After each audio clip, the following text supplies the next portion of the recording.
इन तस्वीरों के बाद अब गुड मॉर्निंग भारत में आगे बढ़ेंगे और बात दिल्ली के 8वें मुख्यमंत्री के तौर पर शपथ ले चुके आतिशी की करेंगे। दरअसल आज आतिशी बतौर मुख्यमंत्री अपना कार्यभार संभाल सकती हैं। कई अहम विभाग आतिशी के पास रहने वाले हैं। आपको यह भी बता दें कि केजरीवाल के इस्तीफे के बाद आतिशी ने शपथ ली थी। शनिवार को 8वें मुख्यमंत्री के तौर पर यह शपथ आतिशी ने ली थी। सरकार के प्रमुख विभाग आतिशी के पास ही रहने वाले हैं, ये सूत्रों के हवाले से खबर है।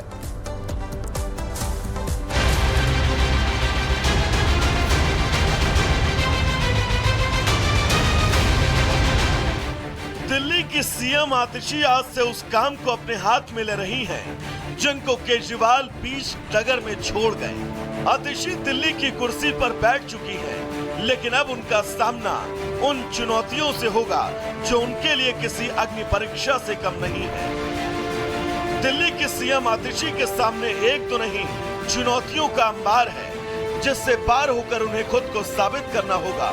लेकिन इसके लिए आतिशी के पास बहुत कम समय है। आतिशी केवल 5 महीने तक ही दिल्ली की सीएम रहेंगी। विधानसभा का कार्यकाल 23 फरवरी 2025 को खत्म होगा।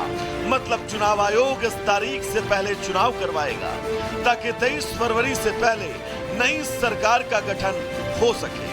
ऐसे में आतिशी के पास केवल 5 महीने से भी कम का वक्त है, जिसमें उन्हें अपनी काबिलियत साबित करनी है। वैसे भी आतिशी पर ज्यादा दबाव है, क्योंकि आतिशी केजरीवाल की पहली पसंद है। पिछले कई महीनों से भ्रष्टाचार के आरोपों से घिरे दिल्ली के सीएम और डिप्टी सीएम के सामने आतिशी को अपनी छवि बचाकर रखना भी एक बड़ी चुनौती होगी। केजरीवाल की गैर मौजूदगी में आम आदमी पार्टी सरकार फंड की कमी की वजह से सड़क, जलापूर्ति, सीवर और दवाओं सहित मूलभूत सेवाओं और बुनियादी ढांचे से संबंधित मुद्दों को हल करने के लिए संघर्ष कर रही है। बतौर सीएम आतिशी को अगले साल फरवरी में होने वाले विधानसभा चुनाव से पहले बचे हुए कार्यकाल में इन सभी मुद्दों से निपटना होगा। इसके अलावा उन्हें प्रस्तावित मुख्यमंत्री महिला सम्मान योजना के तहत दिल्ली में पात्र महिलाओं को 1000 रुपए भी देने हैं। दिल्ली विद्युत वाहन नीति 2.0 और सौर नीति को मंजूरी देना, आतिशी को चुनाव से पहले केजरीवाल के इस वादे को लागू करना भी सुनिश्चित करना होगा। यही नहीं, आतिशी के सामने चुनौती सबसे बड़ी है कि एलजी से वो तालमेल कैसे बिठाती है, क्योंकि पहले ऐसे कई मौके आए हैं जहां दिल्ली सरकार और उपराज्यपाल आमने सामने आते रहे हैं। दिल्ली में मंत्री पद पर रहने के दौरान कई बार आतिशी ने तपिश को बेहद पास से देखा है। अधिकारियों के मुताबिक आतिशी मुख्यमंत्री के कार्यभार संभालने के साथ ही आने वाले हफ्तों में मोहल्ला क्लिनिक और प्रीमियम बसों, अस्पतालों, स्कूलों के उद्घाटन और नई परियोजनाओं को शुरू कर सकती हैं।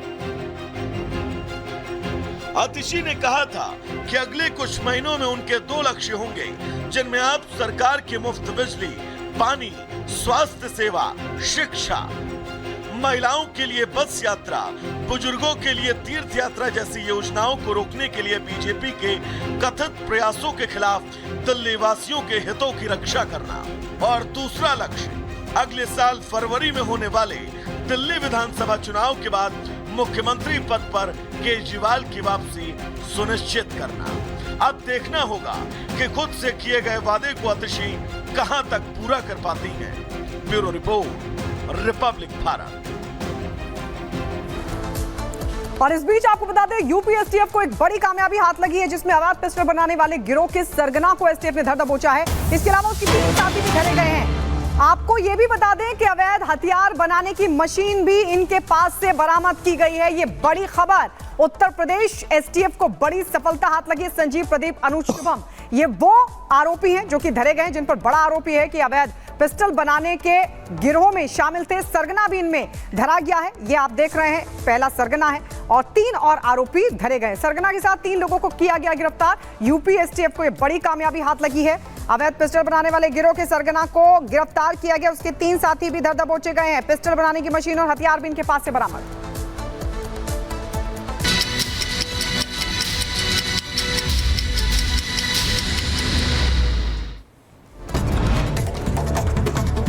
गाजियाबाद के इंदिरापुरम में बिल्डिंग के बेसमेंट पे बने इलेक्ट्रॉनिक गोदाम में लगी भीषण आग, 2 बच्चों समेत 8 लोग फंसे। दमकल विभाग ने बिल्डिंग में फंसे लोगों को किया रेस्क्यू, 2 घंटे की कड़ी मशक्कत के बाद पाया गया आग पर काबू। यूपी के झांसी में रील के लिए यूट्यूबर की शर्मनाक हरकत, साइकिल से जा रहे बुजुर्ग पर किया स्प्रे, पुलिस ने वायरल वीडियो का संज्ञान लेते हुए आरोपी को गिरफ्तार किया। उत्तर प्रदेश के मुरादाबाद में बाइक सवार दबंगों का कहर, एक घर पर बरसाए बम, सीसीटीवी कैमरे में हमलावर हुए कैद, पुलिस ने 6 आरोपियों को धर दबोचा। मध्य प्रदेश के उज्जैन में तेज रफ्तार का कहर, सड़क क्रॉस कर रही बच्ची को ट्रक ने कुचला, बच्ची की मौके पर मौत, दर्दनाक घटना सीसीटीवी में कैद। महाराष्ट्र के ठाणे में कार सवार की दबंगई आई सामने, कार सवार ने युवक पर चढ़ाई कार, निजी जगह पर खड़े होने को लेकर दोनों के बीच हुआ था विवाद, सीसीटीवी में कैद हुई ये पूरी घटना। गरीब रथ एक्सप्रेस ट्रेन के एसी कोच में दिखा जहरीला सांप, आराम फरमा रहे यात्रियों में हड़कंप, जबलपुर से मुंबई जा रही थी ट्रेन। उत्तर प्रदेश के बांदा में हुआ दर्दनाक हादसा, कुएं में गिरी चप्पल निकालने के लिए उतरे 3 दोस्त, जहरीली गैस की वजह से तीनों का दम घुटने से हुई मौत। गाजियाबाद के लाल कुआं इलाके में एक महिला के पिटाई का वीडियो वायरल, वीडियो 2 से 3 युवक महिला को घर के बाहर घसीटते हुए बाल पकड़कर पीटते नजर आए, पुलिस जांच कर रही है।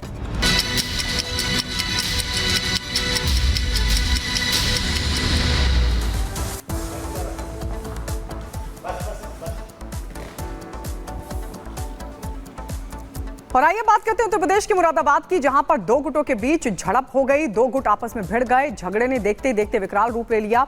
लेकिन हुआ क्या था, आखिर क्यों 2 गुट आपस में भिड़ गए, इस रिपोर्ट में समझिए। देखते ही देखते झगड़ा इस कदर बढ़ गया कि बम तक चला दिए गए। एक गुट के दबंगों ने दूसरे गुट के युवक के घर पर देशी बम से हमला कर दिया।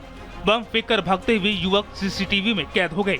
वीडियो में देख सकते हैं कि एक के पीछे एक कई बाइकों पर दबंगों ने एक युवक के घर पर देशी बम फेंक दिया। बम फेंकने की घटना के बाद पुलिस ने 6 आरोपियों को गिरफ्तार कर जेल भेज दिया। गिरफ्तार 6 आरोपियों में 2 नाबालिग युवक और एक महिला भी शामिल है। बाइक पे सवार कुछ लड़कों ने किसी एक व्यक्ति के घर पे जाकर लो इंटेंसिटी एक्सप्लोसिव फेंक दिए थे।